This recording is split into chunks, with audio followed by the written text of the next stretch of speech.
Kuthe la esenze lokugcina-ke iphutha-ke eselala nentombazane engiyaziyo. Ngingasho nje ukuthi umngani ngoba ngike ngixoxe nayo ezinye zezinto ey'thile engeke ngizidalule.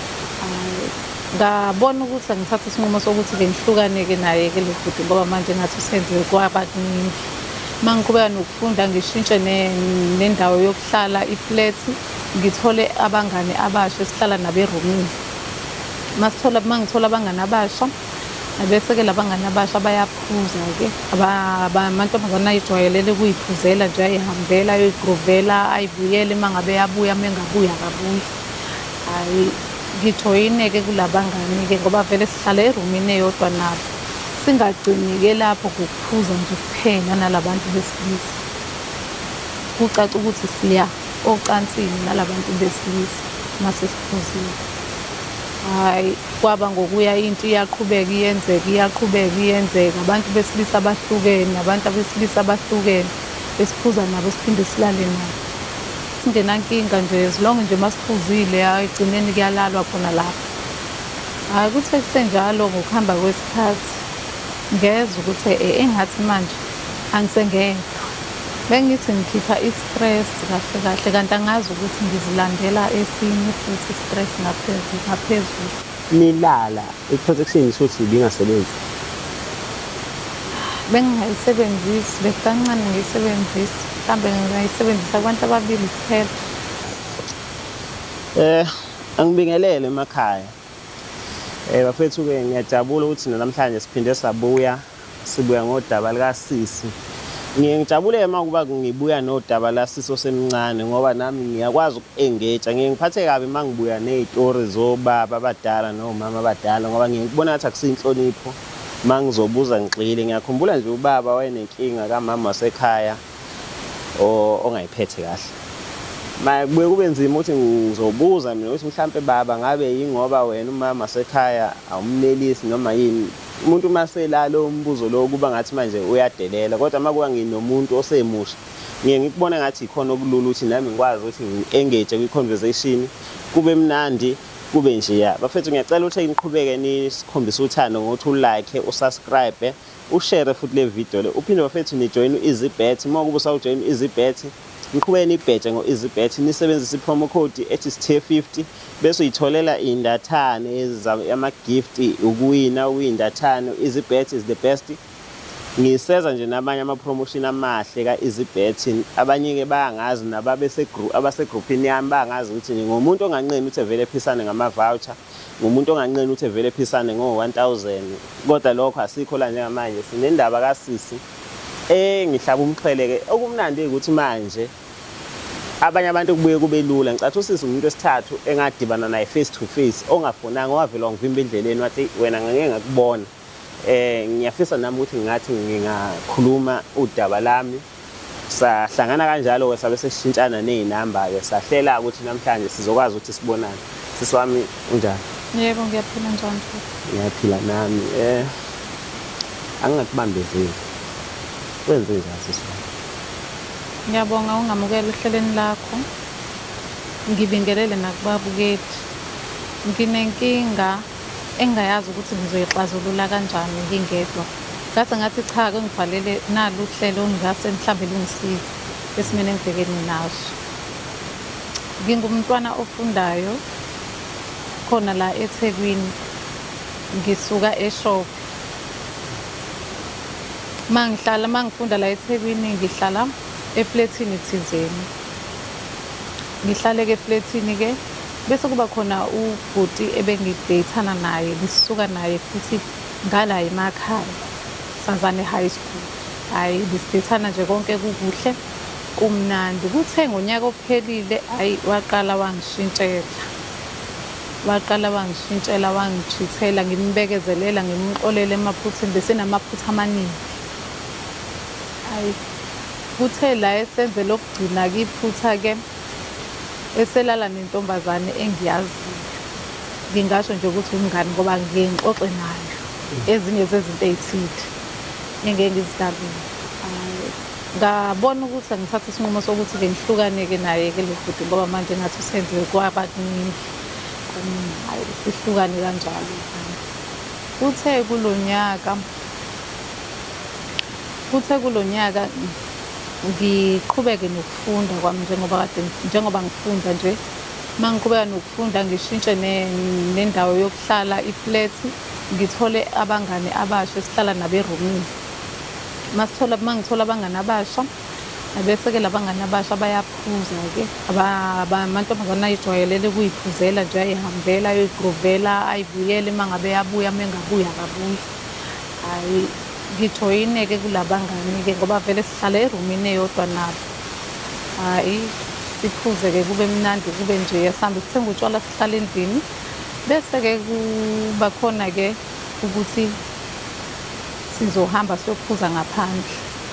Uma sihamba siphuza ngaphandle, ila yaqala khona-ke inkinga ngoba kwase kuqala sekungena nabantu besilisa uma ngabe siphuza. Kube khona nabantu besilisa uma ngabe siphuza.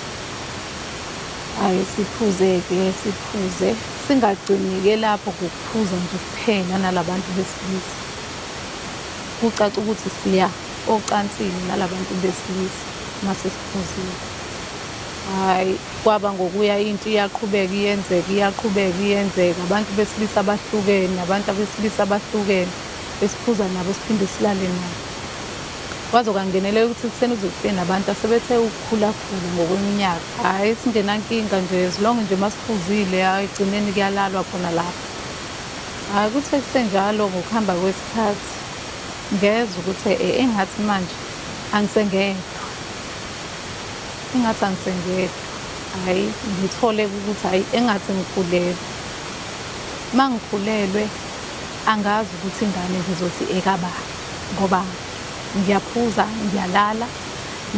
ngiyalala nabantu abahlukene. Futhi bonke labantu hhayi ukuthi nginamanambazi wabo ukuthi mhlampe siya-check-ana, cha. Kuba ukuthi nje kuthiwa woza endaweni ewukuthi kuyaphuzwa, Manje nginenkinga. Ngicabanga ukusikhipha lesi sisu kungakabonakali, abantu bengakaboni lutho ngoba manje angazi ukuthi ngizothi sikabani. Manje bengibhalele uhlelo-ke ukuthi cha, bengisacela ukusizwa ngesimo engibhekene naso. Okay. Ngathi ngigagamelile uma ngithi ngiyajabula ukuthi ngihlezi nawe usewumuntu omusha. Ngiyafisa ababukele emakhaya engathi ningangitholela usisi. Inkinga ngingakabi nayo imali yokuthi ngingaqasha umuntu ngimholele oyintombazane ongabe upresenter.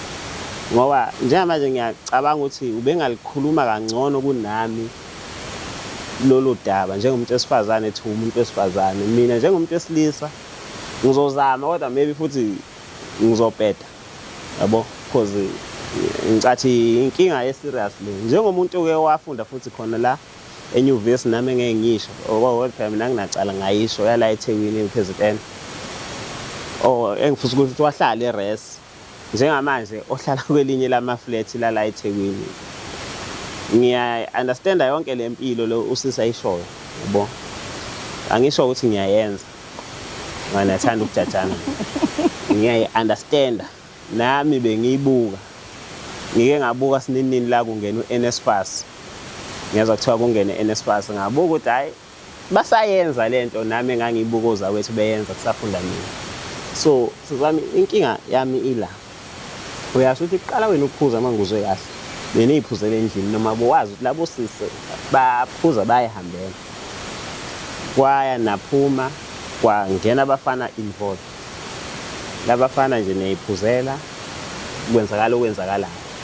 So umbuzo wami uthi njengamanje ubusungenayo umuntu wena othandana naye othi naye boyfriend yakhe. Bese ngingasenayo futhi wami bese ngisindile nje. Uthi ngifuna uku-understand-ke la lento yenza athof ukuthi wena heartbroken. So wathi hayi ngizoyiphuzela ngigroupe nabanye abafana khona ngikhipha i-stress noma ubuswadlula kwi-boyfriend yakho nokuthi yakuphatha kabi uzenzela ukuzenzakalela. Bengithi ngikhipha i-stress kahle kanti angazi ukuthi ngizilandela esinye futhi i-stress ngaphezulu. Angithi ngizama ukugqiba ukuthi cha sengihlukene nomuntu wami kade ngihlukisana naye. Anginayisho iy'ndaba zokuba pregnant ukuthi umuntu ubona kanjani ukuthi waba pregnant ngaluphi usuku ngabe nginamanga. But ngifuna uku-understand-a i-frequency. Khona abantu abaphuzayo engibazi ukuthi nangoLesithathu baye eklabhini, nangoLesibili, iMonday neSunday kuyafana kubo. Bese niya kangakanani-ke uma kuthiwa nibizwa abantu niyogroova, noma bese kuyinto ya-daily noma yinto eyenzeka after 2 days or yinto eyenzakala random? Into bese ngingasho nje ukuthi biyenzeka daily. Weekend to weekend, naphakathi ney'nsuku bekufana, besikwenza nje.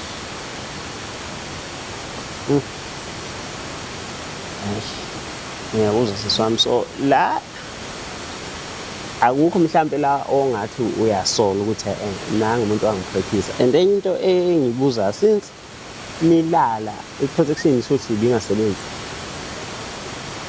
Bengingayisebenzisi, bekukancane ngiyisebenzisa, mhlambe ngingayisebenzisa abantu ababili kuphela. Ibona ababe initiate ukuthi beyifake, or umuntu uma engayifaki is either usudakiwe or nawe vele awona ndaba ukuthi uyayifaka noma uyayifaka. Bekuba kuyena ukuthi uma eyifaka i-protection kulungile. Mina nje bengingenandaba nje. Bengingenandaba nje. Ngiyacabanga ukuthi kusuke sekwenza notshwala kodwa nje hhayi bengingenandaba nje. Benginganaki. Ngifuna uku-understand-a la, ingane awuyifuni or uzosikhipha isisu ngoba vele awufuni nokuqagela ukuthi ubani ubaba wayo, or mhlawumbe usaba ihlazo ekhaya. Ngifuna uku-understand-a lapho ukuthi uzothatha isinqumo sokuthi ingane uyikhiphe ingobani. Ekhaya nje ngingababhekela obani nje, abazali bami. Ikona ngidecide ukuthi ngcono ngisikhiphe lesi sisu ngoba futhi nobaba wengane angimazi.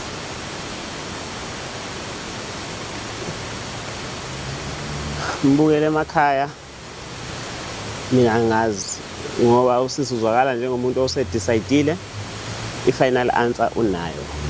Isisu ufuna ukusikhipha. Kuyenzeka-ke lokho, uhulumeni wase-South Africa wakuphasisa. Ngeke sisho ukuthi ku-wrong noma ku-right. Kodwa-ke sengifisa ukuthi sisi wami njengomuntu ongafiki enyuvesi, khona iy'ngane ezenza u-matric, mhlawumpe uma wayo uyabuka la, uma wayo wale phansi kwentaba eNquthu, akazani naTheku, akazani naGoli, kodwa uyafisa ukuthi ingane yakhe ihambe iyofunda esilungwini, iyentombazane. Ungathi mhlampe engayiluleka ethini ingane yakhe nawe ngoba nawe uyithola usuku lesilungu lesi? Iy'ngane ey'sezintsha ey'sazongena emayunivesithi, nginga-advise ngokuthi uma ifika emayunivesithi zingashonani nabangani abangalunganga. Zibheke iy'ncwadi, zibheke lento abasuke beyizele esikoleni. Ilokho engingakusho. Hayi, ngiyakuzwa sisi wami, cha. Ngiyafisa ngabe khona engingakwenza. Kodwa-ke ngebhada akukho. Ngicela ukuthi siyivale sisi wami. Ngisazokhuluma nawe sesisodwa. Ngiyasaba ukukhuluma la ngesimo sokuba sensitive. Mhlampe ngingakulayela umuntu wesifazane ongakhuluma naye kangcono nizwisisane. Mina nje ngisaba ukubheda. Akukho okunye engikusabayo bafethu. Ngiyasaba ukubheda futhi ngiyasaba ukukhuluma kanti ngizokhuluma into engekho right engagcina mhlampe iba yimbi nakunina. Ngicela nje ukusho ukuthi ngizomrefer usisi kwabanye abantu abangakhuluma naye kangcono. Siyabonga. Yebo.